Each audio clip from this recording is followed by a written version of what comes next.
Namaste and greetings to all of you. I am Shikhar from Yogains. I am a Chi-tronic right breath creator and divine life skills coach.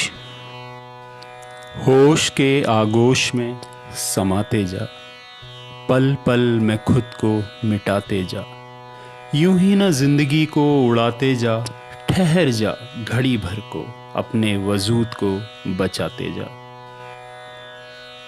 पूछा है किसी ने क्या योग करना चाहिए। बहुत ही कीमती सवाल है, बड़ी महत्ता है इस प्रश्न की। ये लगने के लिए बहुत छोटा लग सकता है कि इसका सिर्फ हाँ या ना में, फ़ायदे या नुकसान में इसका जवाब दिया जाए, मगर बड़ा गंभीर प्रश्न है। इसका उत्तर बहुत ही समझदारी से इसको समझना होगा और इसका हमें समझने का प्रयास करना होगा। इसमें दो फैक्टर हैं जिन पर हमें ध्यान देना है। एक है मनुष्य के रूप में जन्म लेना और दूसरा है योगस्थ होने की क्षमता, यानी कि योग की परिभाषा। पहले हम योग को समझ लेते हैं। योग क्या है? योग का मतलब है चित्त की वृत्तियों से निरोध।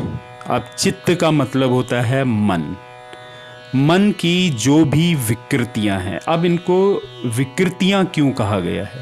वो विकृतियां इसलिए हैं क्योंकि ये प्रभाव से बनी हैं, ये बाहर से बनी हुई हैं, किसी और ने इन्हें बनाया है। आपके स्कूल ने, आपकी यूनिवर्सिटीज़ में ने, आपके परिवार ने, आपके समाज ने और आपकी परंपरा ने उस तल का निर्माण किया है। तो आपका उसमें होना कुछ है ही नहीं, आपकी कोई आइडेंटिटी नहीं है। मगर एक लंबे अभ्यास के बाद में एक एहसास होने लगता है जैसे यही मेरी आइडेंटिटी हो, यही मेरी पर्सनालिटी हो। हम उसे अपना खुद का मानने लगते हैं। तो उस तल पर जितनी भी उलझनें हैं, क्योंकि वो आपका नहीं है, तो आपके आत्मा को, जो आपकी आत्मा है, उसके साथ में उसका कोई मेल होगा ही नहीं, उसके साथ में कोई सामंजस्य नहीं होगा, जिसकी वजह से हमेशा भीतर एक कलह का निर्माण होता रहेगा। इसीलिए मानव जीवन इतनी समस्याओं से घिरा हुआ है और हमेशा घिरा रहेगा जब तक उस मन के प्रभाव में हम जीते रहेंगे, उसके नियंत्रण में रहेंगे, तब तक ये समस्याएं चलती ही रहेंगी।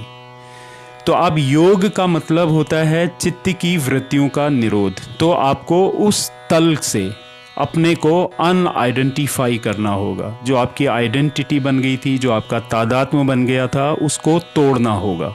ये कैसे टूटेगा? होशपूर्ण जीवन जीने से। एक ही उपाय है। इतने विराट मन को अगर आपने इसको छांटना हो, इससे खुद को मुक्त करना हो, तो एक ही मार्ग है, होश का मार्ग, ध्यान का मार्ग, मेडिटेटिव वे ऑफ लिविंग। और बहुत आसान है और ये हमारी सहज अवस्था है, होशपूर्ण जीना। क्योंकि जब मन नहीं था तो जिस अवस्था में आप थे वो ध्यान की अवस्था थी, होश की अवस्था थी। और जब आप होश पूर्वक जीते हैं तो आप में उमंग का आविर्भाव होता है, और जब भी भीतर उमंग होती है तो प्राण का संचार होता है। और इन सारी अनुभूतियों में, ये सारे कॉम्बिनेशन में आपकी जो स्थिति होती है वही स्थिति योगस्थ है, वही स्थिति स्वस्थ है। स्वस्थ का मतलब ही यही है, स्वयं में स्थित होना। अभी आप स्वयं में स्थित हैं ही कहाँ? आप तो मनस्थ हैं, मन में स्थित हैं। आपकी मनस्थिति आधारित जीवन शैली है, स्वस्थिति आधारित नहीं है। तो अगर आपको सही मायने में स्वस्थ होना है तो मन के तल से छलांग लगानी होगी, और उसका जो मार्ग होगा वो होगा होश का मार्ग। तो होशपूर्ण जिएं, जो भी क्रिया करें, जो भी एक्टिविटीज़ करें, जो कुछ भी आप करें, उसमें 100% आप अपना पूरा फोकस लगा दें, पूरी समग्रता से उसे करें, टोटलिटी के साथ में उस क्रिया को करें, होश बढ़ जाएगा। तो ये हो गया अपने भीतर के लिए कि आप एक मनुष्य का जन्म लिए और आपने योगस्थ होने का निर्णय लिया तो आप अपने को जस्टिफाई कर पाए।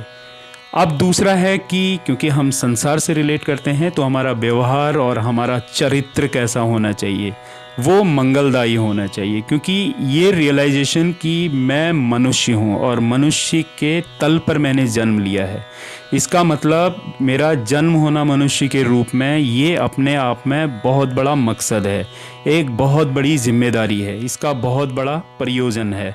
वरना मैं लोअर कॉन्शियसनेस के तल में भी जन्म ले सकता था। तो मनुष्य के तल पर जन्म होने के प्रति अहोभाव को प्रकट करें, उसे महसूस करें, उसका रियलाइजेशन आपके भीतर गहनता से हो जाए, तो आप एक जिम्मेदारी के पैराडाइम को एक्टिवेट कर पाएंगे। एक बिल्कुल उस पिता की तरह जो एक परिवार का पूरे दिल से उस परिवार की जिम्मेदारी लेता है और वो सारे काम करता है जो परिवार की ज़रूरत होती है। तो हम मनुष्य हैं, तो हमारा कर्तव्य भी बिल्कुल वैसे ही है, एक पिता की तरह।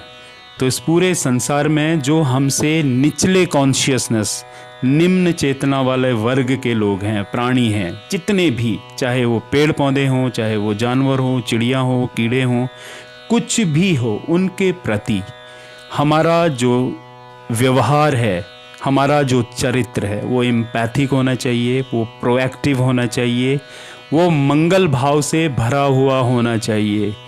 अगर आप इंसान हैं, मनुष्य हैं और आपके भीतर ये गुण हैं, तो आप सही मायने में मनुष्य हैं। तो जी हाँ, हम सबको मनुष्य होने का एहसास होना चाहिए, वैसा हमारा व्यवहार होना चाहिए और भीतर का जो स्वभाव है वो योगस्थ होना चाहिए। मन के प्रभाव से मुक्त होकर स्वभाव में जीने की कला हम सबको सीखनी चाहिए। आप सभी का दिल से धन्यवाद। आपका जीवन मंगलमय हो, शुभ हो।